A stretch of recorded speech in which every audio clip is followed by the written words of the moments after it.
Few month before ആണ് കേളി girl routine അല്ലെങ്കിൽ കേളി hair method എന്നൊക്കെ പറയുന്ന ഈ ഒരു CGM മെത്തേഡ് ഞാൻ ഫോളോ ചെയ്ത് തുടങ്ങിയത്. കുറേ ഫ്രിസ് ഇഷ്യൂസും ഇത് അവോയ്ഡ് ചെയ്യേണ്ട ടിപ്സും അതുപോലെ തന്നെ ഇത് ഫൈൻഡ് ചെയ്ത് ക്ലിയർ ചെയ്ത് പോരാൻ നമുക്ക് കുറച്ച് ടൈം ഇതിനു വേണ്ടി ഡെഡിക്കേറ്റഡ് ആയിട്ട് സ്പെൻഡ് ചെയ്യുക എന്നുള്ളത് വളരെ ഇമ്പോർട്ടൻ്റ് ആണ്. ആൻഡ് ഫൈനലി ഞാൻ യൂസ് ചെയ്യുന്ന അല്ലെങ്കിൽ ഞാൻ ഫോളോ ചെയ്യുന്ന കുറച്ച് ടിപ്സ് മെത്തേഡ്സ് ഒക്കെ നിങ്ങളുമായിട്ട് ഷെയർ ചെയ്തുകൊണ്ടുള്ള ഒരു കുട്ടി വ്ളോഗാണിത്. So welcome to yet another episode of girl life stories.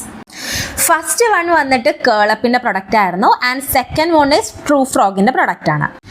Normally curls patterns identify ചെയ്ത് കഴിഞ്ഞാൽ തന്നെ ഏത് പ്രൊഡക്റ്റാണ് യൂസ്ഡ് ആവുന്നത്, ഏത് പ്രൊഡക്റ്റാണ് നമ്മളുടെ ഹെയറുമായിട്ട് ആപ്റ്റ് ആവുന്നതെന്ന് നമുക്ക് ഫൈൻഡ് ചെയ്യാൻ പറ്റും.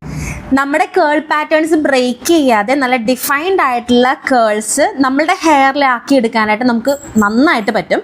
ഞാനിപ്പോൾ ഇതിൽ യൂസ് ചെയ്തിരിക്കുന്നത് ട്രൂ ഫ്രോഗിൻ്റെ ഹെയർ ഷാംപൂ ആണ്. Scalp and hair full length shampoo ചെയ്യുക, ക്ലിയർ ചെയ്യുക.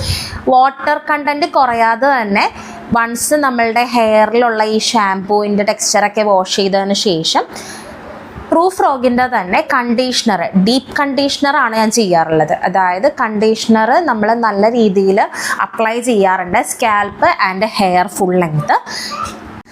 രണ്ട് രീതിയിൽ ഞാൻ കണ്ടീഷണർ യൂസ് ചെയ്യാറുണ്ട്. വൺസ് ഞാൻ ഷാംപൂ ഇപ്പം ചെയ്യാറുള്ളത് വീക്ക്ലി ട്വൈസ് ആണ്. ഹെയർ നല്ലോണം ഓയിലൊക്കെ അപ്ലൈ ചെയ്ത് ഷാംപൂ ചെയ്യാറുള്ളത്. ആ ടൈമിൽ കുളിച്ചതിന് ശേഷം കണ്ടീഷണർ യൂസ് ചെയ്യാറുണ്ട്.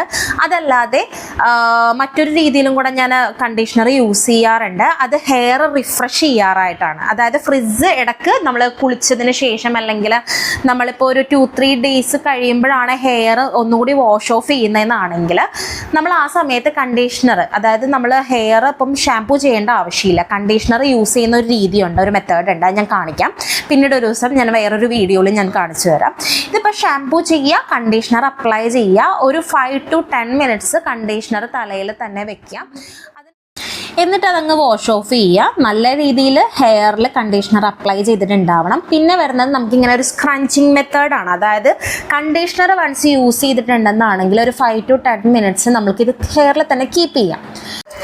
ആഫ്റ്റർ 5 to 10 minutes നമ്മൾക്ക് വാട്ടർ യൂസ് ചെയ്ത് ഇത് വാഷ് ഓഫ് ചെയ്യാം. എന്നിട്ട് സ്ക്രഞ്ചിങ് മെത്തേഡ് യൂസ് ചെയ്യാം. സ്ക്രഞ്ചിങ് മെത്തേഡ് എന്ന് പറയുന്നത് ഈ കണ്ടീഷണർ യൂസ് ചെയ്തതിന് ശേഷം വരുന്ന അഡീഷണൽ വാട്ടർ നമുക്ക് സ്ക്രഞ്ച് ഔട്ട് ചെയ്തിട്ട് അത്യാവശ്യം സ്പേസ് ഉള്ള കോമ്പ് യൂസ് ചെയ്യുക. നമുക്ക് ചെറിയ ചെറിയ ചീപ്പുകളൊന്നും യൂസ് ചെയ്ത് ഈ ഹെയർ പാറ്റേൺസ്, കേൾ പാറ്റേൺസ് ബ്രേക്ക് ചെയ്യരുത്.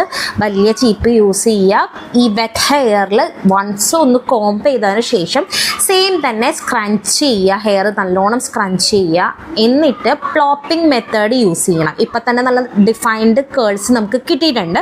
ഈ കേൾസ് നമ്മൾ ബ്രേക്ക് ചെയ്യരുത്. അതിനുശേഷം നമ്മൾ ഈ ഹെയർ പിടിച്ച് തോർത്തുന്ന പരിപാടിയില്ലേ, അത് കംപ്ലീറ്റ്ലി അവോയ്ഡ് ചെയ്തേക്കുക. പഴയ ഏതെങ്കിലും കോട്ടൻ്റെ ടീഷർട്ട്, കോട്ടൻ്റെ തന്നെ ഏതെങ്കിലും ക്ലോത്ത് യൂസ് ചെയ്യുക. ഹെയർ പ്ലോപ്പിംഗ് മെത്തേഡ് ഫോളോ ചെയ്യണം.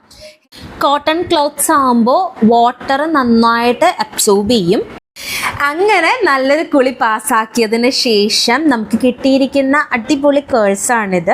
സോ ഞാനും പുതിയ പുതിയ കാര്യങ്ങൾ പഠിച്ചുകൊണ്ടിരിക്കുകയാണ്. കുഞ്ഞു കുഞ്ഞു ഷോർട്ട് വീഡിയോസ് ആയിട്ട് ഞാൻ പഠിച്ചിട്ടുള്ള കുറേ കാര്യങ്ങൾ നിങ്ങളുമായിട്ട് ഷെയർ ചെയ്യാം. ഈ ഒരു വീഡിയോ നിങ്ങൾക്ക് ഹെൽപ്ഫുള്ളായെന്ന് ഞാൻ വിശ്വസിക്കുന്നു.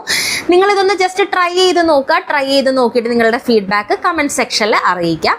ആൻഡ് വീണ്ടും നല്ലൊരു വീഡിയോ ആയിട്ട് കാണും വരെ ഫുൾ ഓഫ് സ്നേഹം. Bye from curl life stories.